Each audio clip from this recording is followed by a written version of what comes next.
So as a leader, and I think we could all, even if we're not necessarily been in a leadership position for a really long time, I think we can all identify with um, what's referred to as the drama or victim triangle. Often we find ourselves, if we're stuck in this triangle, playing one of three roles. We're either the rescuer, where we come in to save the day and see other people as being vulnerable, and we're working very hard all of the time and offering unasked for help in quotation marks. Or we could also be playing the persecutor, which this individual is typically unaware of the power that they have and usually discount that power. And more often than not, the power that they have is used in a negative and destructive context, as opposed to a empowerment and building up of others. And finally, we have the victim. Usually in this particular role, you are overwhelmed by your own vulnerability. Often am not taking responsibility for your own situation and are typically looking for someone to come and rescue you, or looking for someone to blame as the persecutor, if you will. And so there's this relationship that you tend to have with everyone in your life if you're stuck in this triangle. And so hopefully today we can kind of shift your perspective a little bit and think, rather than thinking about it in this context, if you've been the rescuer before, shifting your mentality and your thinking to that of a coach. So instead of saying, well, I'm just going to take over and fix this, you're asking the question of, how can I help you? And really practicing the skill of listening. And rather than being a persecutor, where you are, kind of using your power in a negative way, you could shift that to that of a challenger, where you become assertive, but constructive, in a way of getting not only your needs met, but other people's needs met, without punishing others for their behavior or the results that they're getting. And you're calling on others to really grow. And you're doing that by setting the example. And rather than playing the victim, what you can do is become the creator of your environment. Accept your own vulnerability for what it is. Realize that you have the power to make changes to what you see around you. And start thinking about options that you have, as opposed to looking for problems, right? So really, this is about developing the skill of problem solving. And we call this triangle the empowerment triangle. So how do we get there? Well, first, let's talk about what self-reflection is. And self-reflection defined can be thought of as the act of focusing on acknowledging and recognizing one's mistakes and taking appropriate action to avoid reoccurrence and make lasting improvement.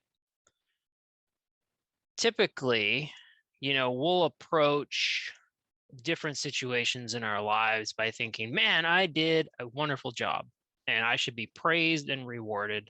I couldn't do it any better at all, right? I mean, this is it. This is the pinnacle.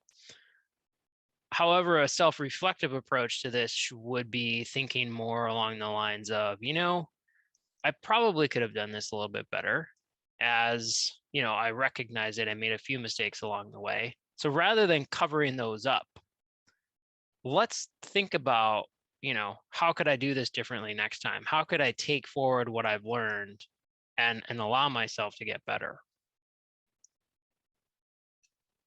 So there's some essential elements of self-reflection, and it's kind of a process flow, if you will. And you start off by recognizing that a problem actually exists. And by doing so, you're really assessing the gap, right? So you're and establishing a gap and looking at that gap as the expectation of what you thought was going to happen versus what actually happened.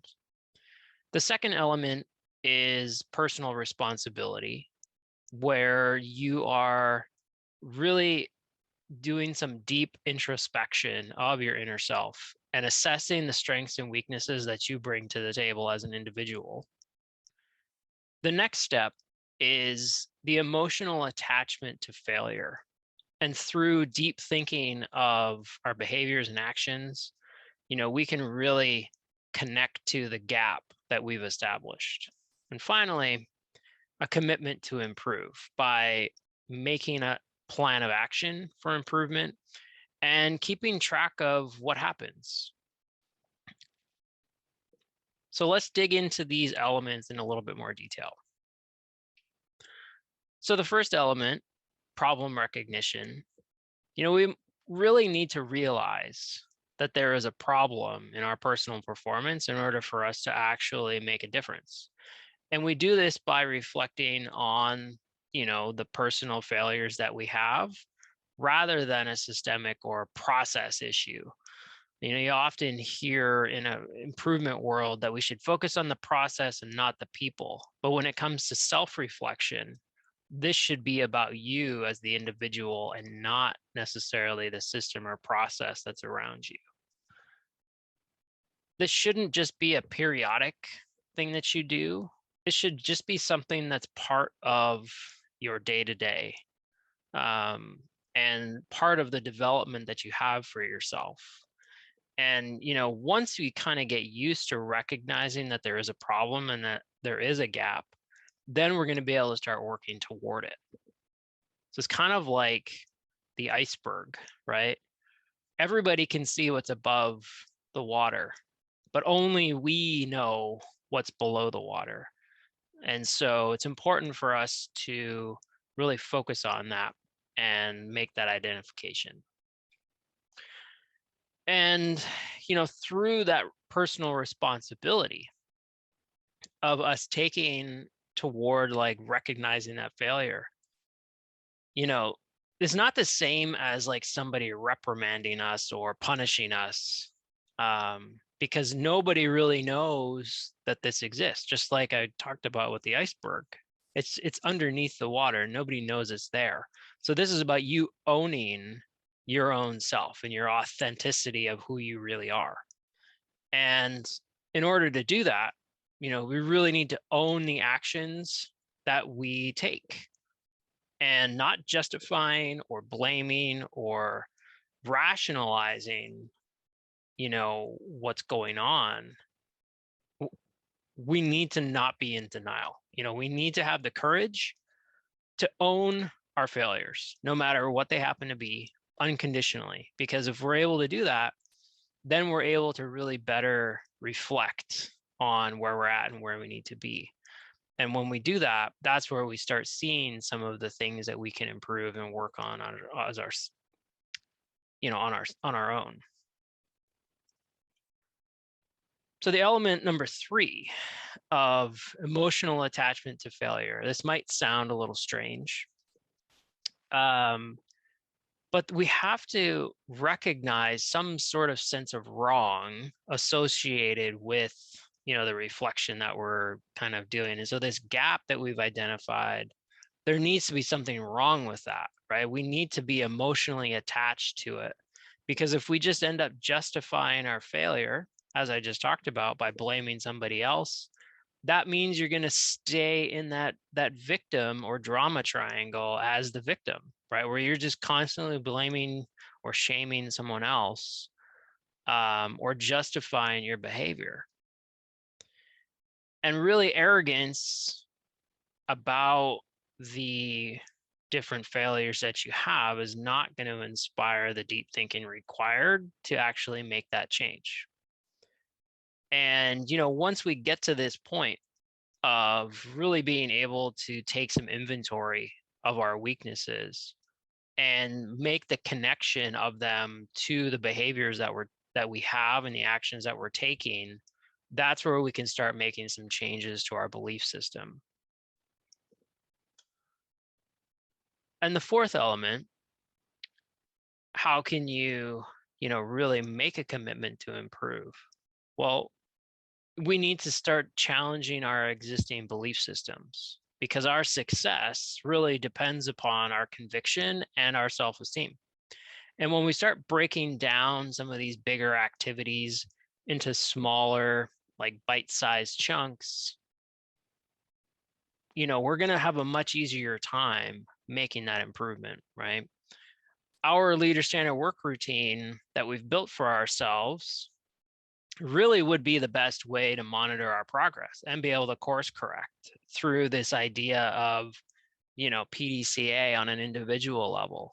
And so if you start thinking about improvement, rarely is successful when it's done with these giant, innovative, transformational kind of things. It's more about the gradual and continual improvement of a process that really wins the day.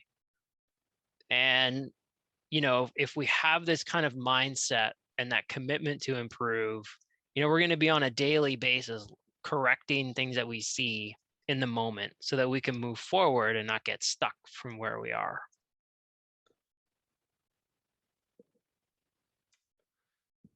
So how is this connected to the Toyota Kata? Well, improvement really, in order for it to be done well, has to be done by everyone, every time, or said another way, every day and everywhere. This is not something that's just for the front line. Improvement is everybody's responsibility, just like safety is everyone's responsibility. And the first step to take before trying to deploy Kaizen into our business model, if you will, is the act of self-reflection. As a leader, we need to be improving ourselves first. And by doing so, we're going to be able to contribute to the improvements of the organization. So really, self-reflection is I believe one of the key steps to Kaizen. And as the concept focuses on improvement over punishment, this is how this fits into this model. And really self-reflection can help us learn some really valuable lessons and discover methods and ways to prevent recurring problems from coming up. So this is where I see the big connection between this self-reflection and moving into the Toyota Kata, or that improvement kata. Before you expect people to make changes to what they're doing, we first as leaders need to be focused on ourselves and looking for ways to model the way of improvement. So how can we kind of step into this? Well, there's a series of questions that I think, and don't be alarmed by how many there are. It actually will flow pretty quickly. But basically, you can think about this as often as you're able and say, well, what did I say I was going to do today that I didn't? And, what did I actually do instead? Is there anything that I'm particularly proud of today? Or is there something that I'm not particularly proud of today, which is equally as important to talk about? And how did I lead the people that I'm being asked to lead? Whether that's in a, direct way, if you're a manager, or if you're just, being asked to lead because you're thought of as a leader. How did I follow today? Because all of us have somebody else that we are responsible to. It's important to understand how we're following and how we can set an example of being a good follower. If I could do today over again, what would I do differently? And this isn't because it's about living in regret, but this is rather about thinking it from the context of, if I have another day like today, what would I do differently? And based on what I learned, how can I change the outcomes next time? Because the reality is, if you don't make any changes, it's reasonable to expect the same results. And so if you don't like the results you're getting, you need to start changing the variables. I find one of the easiest ways to change variables is to change myself and my perception of myself and the world around me. So that's all I have for you today. I look forward to chatting with you.